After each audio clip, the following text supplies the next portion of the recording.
ఈరోజు మరి దేవాది దేవుడు మరొకసారి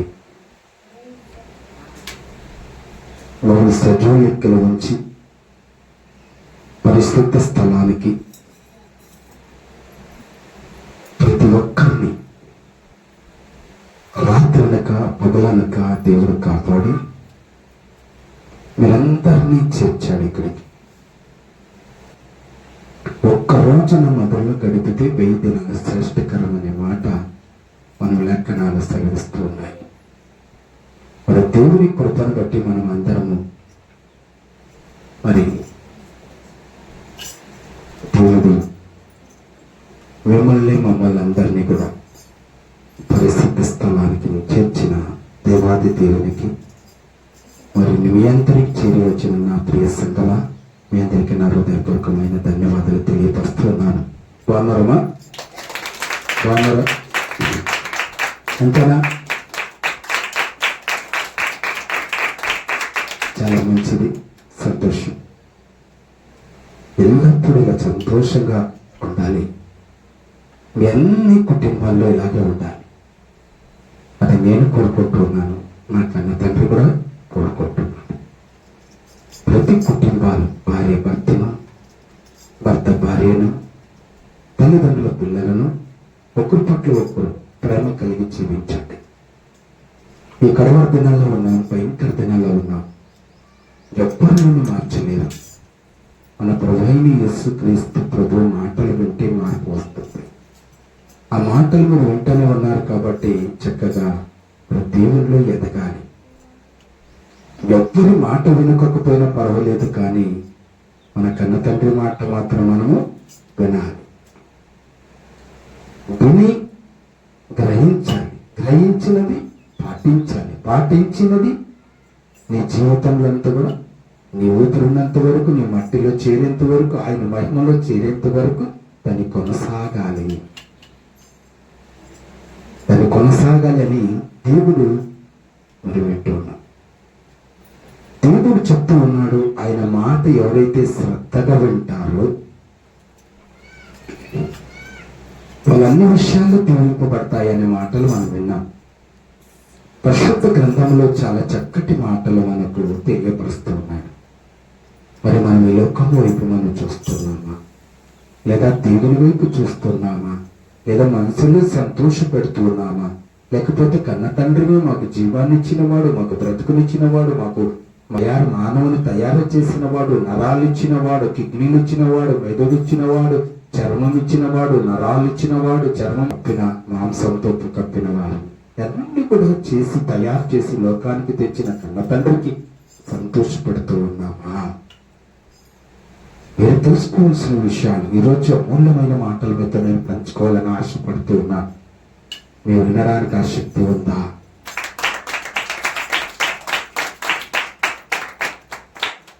చూడండి, మరి దేవుని వాక్యం విన్నవారు అనే అంశంతో నేను ప్రారంభిస్తూ ఉన్నాను. మరి విన్నది దేవుని మాట వింటే ఎలాంటి ఆశ్చర్యాలు ఉంటాయి, దేవుని మాట వినకపోతే ఏమి శాపాలు వస్తాయి అనే విషయాలు మీతో నేను పంచుకోవాలని ఆశపడుతున్నాను. మరొకసారి మీరు ఏం చేయాలి? చూడండి,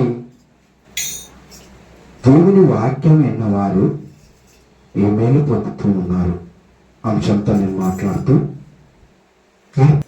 కీర్తనల గ్రంథము 81వ అధ్యాయము 8వ వచనం, నా ప్రజలారా ఆలకించండి, నేను మీకు ఒక సంగతి తెలియచేయుచున్నాను. అయ్యో ఇజ్రాయేలులు, నీవు నా మాట వినిన ఎడల ఎంత మేలు. నీవు నా మాట వింటే ఎంతో మేలు. ఓ ఇజ్రాయేలు వినుము. ఇజ్రాయేలులకు చెప్తూ ఉన్నాడు. అది దావీదు ద్వారా తెలియపరుస్తూ ఉన్నాడు. ఓ ఇజ్రాయేలు, నా ప్రజలారా, ఇజ్రాయేలులారా, నా మాట ఆలకించు. చదువు మరొకసారి. నా ప్రజలారా ఆలకింపడి, ఆలకించండి, తెలుసుకోండి, జ్ఞానము తెచ్చుకొనుడి. నేను మీకు రహస్యమైన సంగతులు తెలియపరుస్తూ ఉన్నాను. నిత్య జీవాన్ని పొందే రహస్యాన్ని తెలియపరుస్తూ ఉన్నాను. పరలోకంలో నిత్య ఆనందంలో ఉండాలనే విషయాలను తెలియపరుస్తున్నాను. ఆలోచించండి, తెలుసుకోండి, ఆ సత్యాన్ని తెలుసుకోండి అంటూ ఉన్నాడు. అయ్యో ఇశ్రాయేలును, నీవు నా మాట వినినా ఎడల ఎంత మేలు, ఎంతో మేలు. భూమిపైన ఎంతో మేలు వింటే నువ్వెంతో మేలుకరంగా, దీవెనకరంగా దేవుడు నిన్ను నిలబెట్టాలని ఉన్నాడు. నిన్ను లోకంలో ఒక సాక్షిగా వాడుకోవాలనుకుంటున్నాడు. ఆ కన్న తండ్రి గురించి నువ్వు చెప్తావని ఆయన నీకు ఆశ పొడిగిస్తూ ఉన్నాడు. ఆ కన్న తండ్రి నుంచి స్వార్థ ప్రకటిస్తావు, నశించిపోయి ఆత్మలు వెతికి రక్షిస్తావని ఆయన ఆలోకించమంటూ ఉన్నాడు. నువ్వు ఆలోకిస్తే నీకు అర్థమవుతుంది. ద్వితీయోపదేశ కాండము 28వ అధ్యాయం 1వ వచనం. నీవు నీ దేవుడైన యెహోవా మాట శ్రద్ధగా విని నేడు నేను నీకు ఆజ్ఞాపించుచున్న ఆయన ఆజ్ఞలను అన్నిటినీ అనుసరించి నడుచుకొని ఎడల నీ దేవుడైన యెహోవా భూమి మీద ఉన్న సమస్త జనముల కంటే నిన్ను నేను హెచ్చించును. నువ్వు హెచ్చింపబడాలంటే శ్రద్ధగా విను. ఈ భూమి మీద నువ్వు వర్తిల్లాలంటే శ్రద్ధగా చక్కటి మాటలు దేవుడు తెలియపరుస్తున్నాడు. నువ్వు బాగుపడాలని, నీ పిల్లలు బాగుపడాలని, నువ్వు చేసే పనులు ఆస్వాదించబడాలని, అంచెలంచెలుగా నీవు ఎదగాలని ఆయన శ్రద్ధ శ్రద్ధ శ్రద్ధ శ్రద్ధ అంటున్నాడు. ఆయన క్రమం ఒక ఆజ్ఞగా మనకు ఆజ్ఞ ఇచ్చి ఉన్నాడు. రాజ్యాంగం ఒక చట్టం ఎలా ఉందో దేవుని మాట అలాగే ఆజ్ఞ, ఆయన ఆజ్ఞలు అయిపోయిన వ్యక్తులై ఉండాలి.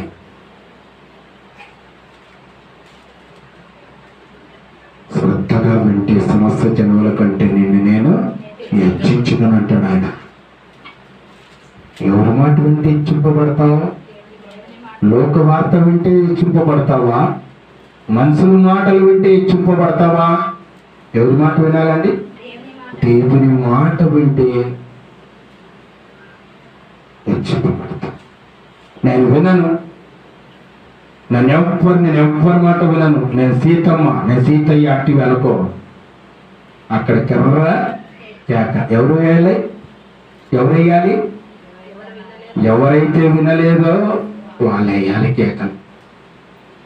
ఇక్కడ బాగానే ఉంటుంది, రోజులు బాగున్నాయి అనుకుంటున్నావు, గడవర దినాల్లో ఉన్నావు, భయంకర దినాల్లో ఉన్నావు. జాగ్రత్త సుమా, ఇదే అనుకూల సమయం, ఇదే రక్షణ దినం, నీ మారుమోస పొందే దినం. వినలేని వారి గురించి కూడా మాట్లాడుతున్నాడు. చూడండి, మరి శ్రద్ధగా వింటే, శ్రద్ధగా విన్నవారు ఆలోచన చూడమా, నువ్వు లోపలికి వచ్చినప్పుడు దీవింపబడదవు, వెలుపలికి వెళ్ళినప్పుడు దీవింపబడదవు. నీ మీద పడు, నీ శత్రువులను యెహోవాని నీ ఎదుట హతమగునట్లునే చెయ్యును. ఏం చేస్తాడంట దేవుడు? నీ పక్షం ఉంటారంట. నీ పక్షం నుండి ఏం చేస్తాడు దేవుడు? నీ శత్రువుని హతము చేస్తాడు. నీ పక్షం నుండి హతము చేస్తాడు. ఎప్పుడు? నీవు శ్రద్ధగా విని ఎడలా, దేవుని ఆజ్ఞలు కైకొన్న ఎడలా, ఆయన మాటని విన్న ఎడలా, నీ శత్రువులు అనుకుంటున్నావే, నీ శత్రువుని హతము చేసే యెహోవా నీ పక్షం ఉంటారని మాట. మరి లోపలికి వచ్చినప్పుడు దీవెనలంట, బయటికి వచ్చినప్పుడు దీవెనలంట. నీ గొర్రెలు, నీ మేకలు, నీ దుక్కటెత్తులు, నువ్వు చేసే పనులు, నువ్వు చేసే ఉద్యోగమును దేవుడు బహుగా ఆస్వాదిస్తాడంట. ఎవరిని ఆస్వాదిస్తాడంట? నేను నెల పంటలు ఆస్వాదించబడతావు. నీ గొర్రెలు, నీ మేకలు, దుక్కటెత్తులు అన్నిటిని కూడా దీవించబడతాయంట. ఎవరి మాట విన్నప్పుడు? దేవుని మాట విన్నప్పుడు. మరి నేను విననండి, నేను 9 గంటలకే మందిరం అంటే 10 గంటలకేనండి నేను వచ్చేది, నా టైం కుదరదు అని చెప్తూనే ఉంటాడు. ఆయనతనేమి పాస్టర్ గారితోనో అనుకుంటావేమో. టైంకి రాలేదనుకో, మాట వినలేదనుకో, నష్టపోయేది మీరేనండి, నేను కాదు. నేను చెప్పేవాడిని, నేను చెప్పేవాడిని మాత్రమే. మీరు విని తెలుసుకోవాలి.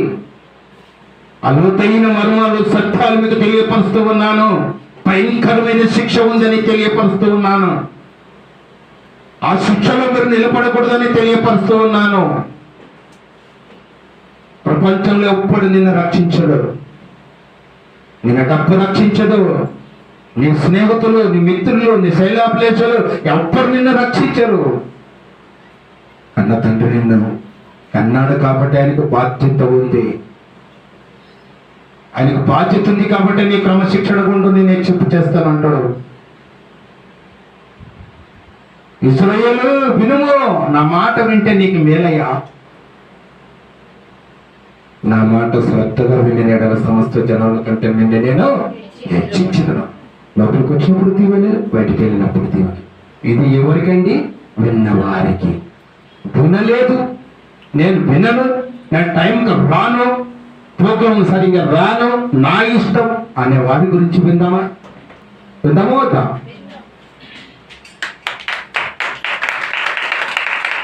చూడండి, అక్కడ చూడండి రాజ్యం, అక్కడ చూడండి 19 వచ్చిన చదవమా. 19 వచ్చిన అక్కడ ఏం చదువుకున్నావు? అంతకుముందు 6 వచ్చిన నువ్వు లోపలికి వచ్చినప్పుడు దీవెనలే, బయటికి వెళ్ళినప్పుడు దీవెనే అన్నాను. మరి ఇక్కడ చూసేసరికి నీవు లోపలికి వచ్చినప్పుడు శపించబడదు, వెలుపలికి వెళ్ళినప్పుడు శపింపబడదు. నీవు నన్ను విడిచి నీవు చేసిన దుష్కార్యములన్నిటినీ నీవు అర్థము చేయబడతావు. అర్థం అంటే ఏంటంటే నీవు నశింప చేయబడతావు, నీవు అభివృద్ధిలోకి రాలేవు. ఆయన దేవుని ఉద్దేశంలో నెరవేర్చలేకపోతావు. వేగము గంట ఫాస్ట్గా నశించే వరకు నువ్వు చేసే ఉద్యోగములు, చేసే పనులను, చేసే ప్రయత్నములు, తోట పనిలో, ఇంట్లో ఏ పని చేసినా కూడా పూనుకొని కార్యములన్నిటినీ, చేసే కార్యములన్నిటినీ విషయములోను యెహోవా శాపమును, కన్న తండ్రి శాపమును, కలవరమును, భయము, కత్తింపును నీ మీదకి ఏం చేస్తాడంట? తెప్పిస్తాడంటే. ఎవరు? దేవుడే తెప్పిస్తాడు. ఇదేంటి సార్, దేవుడు కన్నమయుడు, కన్న తండ్రి అనుకున్నాం కదా, అది శాపాలు కూడా తెప్పిస్తాడంటే అక్రమం చేయవారులారా నా ఎద్దనండి తొలగిపో, కెట్టంటాడు. తొలగిపో, ఎందుకంటే నా మాట శ్రద్ధగా వినలేదు కాబట్టి, నా మాట మీరు వినలేదు కాబట్టి నాకు వ్యతిరేకమైన వారుగా ఉంటూ ఉన్నారు. నా ఉద్దేశములు, నా ఆలోచనలు, నా తలంపులు, నా ఊహలన్నీ కూడా మీ నుండి చెడ్డవైపోయారు. అక్కడ శ్రద్ధగా నా మాట విని ఎడల అవే విషయాలు పరిశుద్ధాత్మ దేవుడు మాట. శ్రద్ధగా, క్రమము, క్రమశిక్షణ కలిగిన వారు, శ్రద్ధగా ఉన్న వారు భూమిపైన వర్ధిల్లారనే మాట విన్నాం.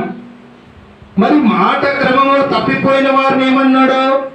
నశించు వరకు వేగంగా ఫాస్ట్గా నిన్ను నశింప చేసేదానికి ఆజ్ఞను పంపిస్తానంట. ఏది మంచిదండి? ఏది మంచిది? ఇద్దరికి ఈరోజు మీరే నిర్ణయం చేయాలి. ఏది మంచిది? క్రమం అంటే క్రమశిక్షణ కలిగి శ్రద్ధగా ఆయన మాట వినడం మంచిదా? ఆయనకి వ్యతిరేకంగా మరి నశించిపోవడం ఇష్టమా? మంచిగా బ్రతకడం ఇష్టమా? ఆశలు దీవెనతో పొందుకోవడం మంచిదా, శాపాలతోనూ తీసుకోవడం మంచిదా? చెప్పండి, మీరే అందరూ చెప్పాలి. ఆయన శ్రద్ధగా చెప్పండి. మన శ్రద్ధ అంటే క్రమంగా రావడం, క్రమశిక్షణ కలిగి ఉండడం, నీ నోరు అదుపులో పెట్టుకోవడం, ఏం మాట్లాడుతున్నావో జాగ్రత్తగా చూసుకోవడం, ఇవన్నీ కూడా క్రమంలోకి వస్తాయి. ఇవన్నీ కూడా క్రమశిక్షణలోకి వస్తాయి. అన్ని దేవుని లెక్కల్లో ఉంటాయి. ఇవన్నీ మీరు చేయగలరా? ఇవన్నీ మీరు చేయగలరా? టైమును పాటించాలి. మందిరానికి కరెక్ట్ టైం 5 నిమిషాల ముందే మందిరానికి రావాలి. ఇది క్రమం. వచ్చిన తర్వాత మళ్ళీ బయటికి లోపలికి పారాడకూడదు. అది క్రమం కాదండి, క్రమశిక్షణ కాదు. Main absent, God present main ఆబ్సెంట్లో ఉండకూడదు. ఇవన్నీ కూడా కొన్ని మిస్టేక్స్ చూసుకోవాలి. ఆ కొన్ని మిస్టేక్స్ నుంచే మనం ఆశలు పోగొట్టుకుంటూ ఉన్నాం. ఆశలు పోగొట్టుకుంటూ ఉన్నాం. ఆయన దీవెనలు పోగొట్టుకుంటూ ఉన్నాం. ఆయన ప్రసన్నత పోగొట్టుకుంటూ ఉన్నాం.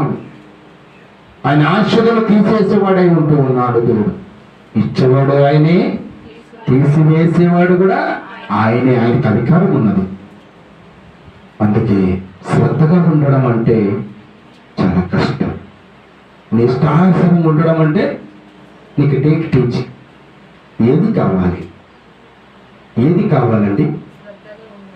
శ్రద్ధగా ఉండడం అంటే క్రమాన్ని పాటించాలని దేవుడు లేఖనాలు మనకు తెలియపరుస్తాడు. మరొక మాట చూద్దాం. చూడండి, ఇక్కడ చూస్తే శ్రద్ధగా వింటేనే పోయి వర్ధలుతావు, శ్రద్ధగా లేకపోతే నశించుతావు.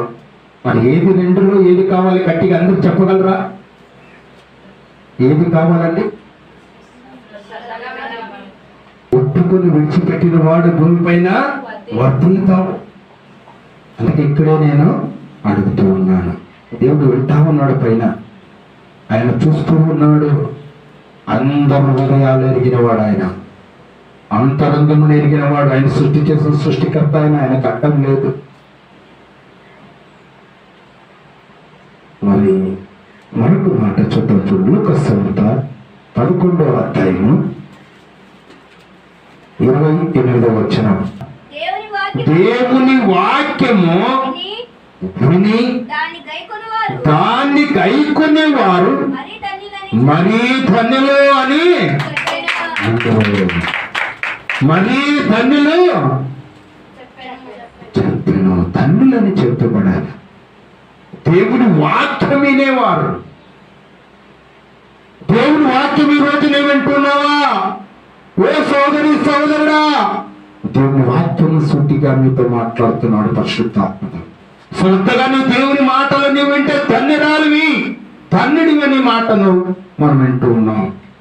మరి మీరు ధన్యులుగా ఉండాలంటే, ధన్యుడిగానే ఉండాలంటే ఇంతవరకు ఏం చెప్పుకున్నా? శ్రద్ధగా నా మాట వినడ సమస్త జన్మల కంటే నిన్ను నేను హెచ్చించుతాను అంటాను. ఇప్పుడు నీ వాక్యాన్ని వింటే నీ ధన్యులు, ధన్యరాలు, ధన్యుడిగా పిలువబడతావు. అంటే ఇన్ని రోజులు మనం వినలేదా?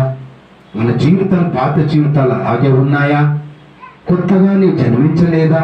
దేవుని మాటలు నీ హృదయంలో లేవా అని ఒక ప్రశ్నగా మనకు వాక్యాన్ని సుట్టిగా మనం తెలియపరుస్తున్నాం. ఒకప్పుడు మనం మార్చుకోలేకపోయామేమో మన హృదయాన్ని, మనం మార్పు లేని జీవితాలుగా ఒకప్పుడు ఉన్నామేమో. కానీ దేవుడు సూటిగా మనతో మాట్లాడుతుంది. దేవుని వాక్యాన్ని వింటే నువ్వు ధన్యురాలు, ధన్యుడు అనే మాట మనం తెలుసుకున్నాం.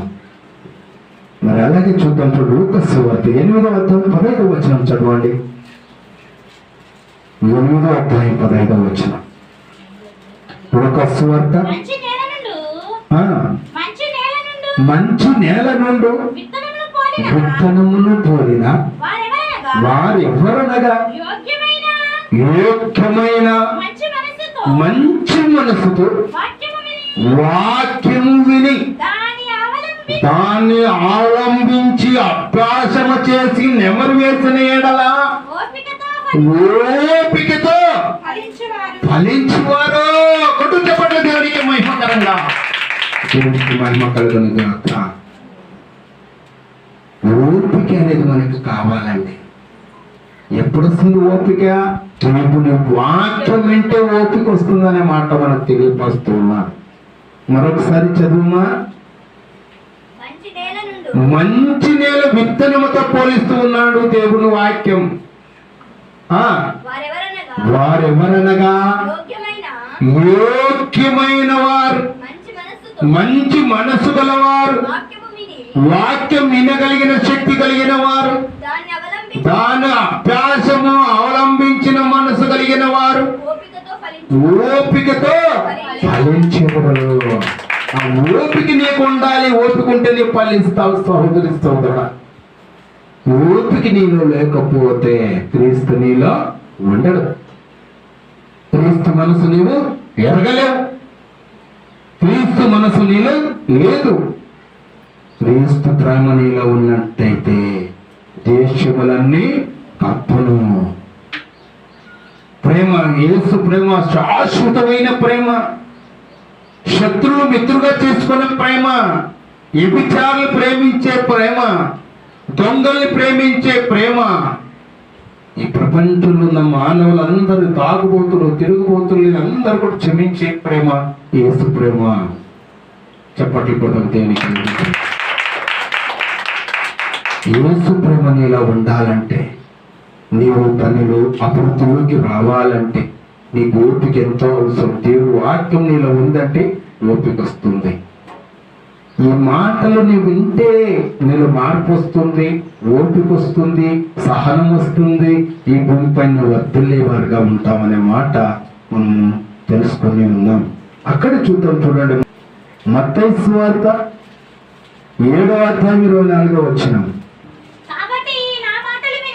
కాబట్టి నా మాటలు విని, అమ్మా జాగ్రత్తగా వినండి, నా మాటలు విని వాటి చొప్పున చెయ్యు ప్రతి వాడును బండ మీద తన ఇల్లు కట్టుకున్న బుద్ధిమంతున పోలి ఉండును. తన బుద్ధిమంతుడు ఎలా ఉంటాడంట? బండ మీద పునాది వేసి బిల్డింగ్ కట్టేవాడుగా బుద్ధితో తెలుస్తున్నాడు. బుద్ధి లేని వాడు ఏం చేస్తాడు? ఇసుకలో బిల్డింగ్ కట్టిన వ్యక్తులై ఉన్నాడు.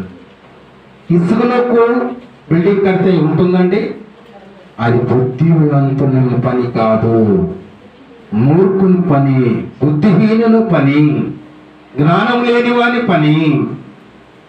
మూర్ఖునికి జ్ఞానం అందదు అంటాడు. జ్ఞానం అందితే బుద్ధిమంతుడైతాడు. బుద్ధి అర్థమైతే, అర్థం కాక ఉన్నవాని ఏమైతాడంట? మూర్ఖుడుగా పిలువబడతాం. ఎంత చక్కటి మాట మనం విన్నామంటే, బుద్ధిమంతుని పోలి బండ మీద ఇల్లు కట్టిన వాణిగా పోలిస్తున్నాడు. మరి అక్కడ చివరి మాట ప్రకటన గ్రంథం 3వ అధ్యాయం 20వ వచనం. ఇదిగో నేను తలుపు వద్ద నిలిచి ఉండి తట్టుచున్నాను. ఎవడైనను నా స్వరము విని తలుపు తీసిన ఎడల నేను అతని ఎద్దుకు వచ్చి అతనితోను నేనును నాతో కూడా అతడును భోజనము చేయుదును. ఏమంటున్నాడు? వినివాడు దేవునితో సంతోషపడుతున్న మాటలు మనం చివరి మాటలు మనము విన్నాము. ఆయనతో కలిసి మనం భోజనం ఏర్పాటు చేసాం. దేవుని వాక్యాన్ని విత్తనంతో పోలిస్తూ ఉన్నాడు. మొట్టమొదటి మాట, వినిన వారు మేలు పొందుతురు, వినిన వారు శ్రద్ధగా వినిన వారు భూమి మీద వర్తిల్లుతురు, వినిన వారు ఆ దేవుని వాక్యం వినిన వారు ధన్యులగుదురు, వినిన వారు భూలోకములో వర్ధిల్లుదురు, ఫలించుదురు. దేవుని వాక్యం విన్నవారు బుద్ధిమంతులవుదురు. దేవుని వాక్యమును విన్నవారు దేవునితో సంతోషించుదురు అనే మాట, 7 మాటలు మనకు దేవుడు ఈరోజు మన వాక్యాన్ని విన్నారు. విన్నవారు క్రమము ఆజ్ఞగా దేవుడు పిలుస్తూ ఉన్నాడు. దేవుని మాటలు, దేవుని చిత్తమును, దేవుని మనసును మనం తెలుసుకున్న వ్యక్తులుగా ఉండాలని, దాని ప్రకారంగా మనం జీవించాలని వాక్యము మమ్మల్ని బ్రతికించుచున్నది. కాబట్టి దేవుని వాక్యమును ఇంతవరకు దేవుడు నాతో మాట్లాడిన పరిశుద్ధాత్మ దేవుడు ఆయనకును దేవాది దేవునికును ఆయనకు మనమందరము దేవుని కృపను బట్టి వాక్యమైన దేవుడు వాక్యం దీవించి బలపరచును గాక. ఆమేన్.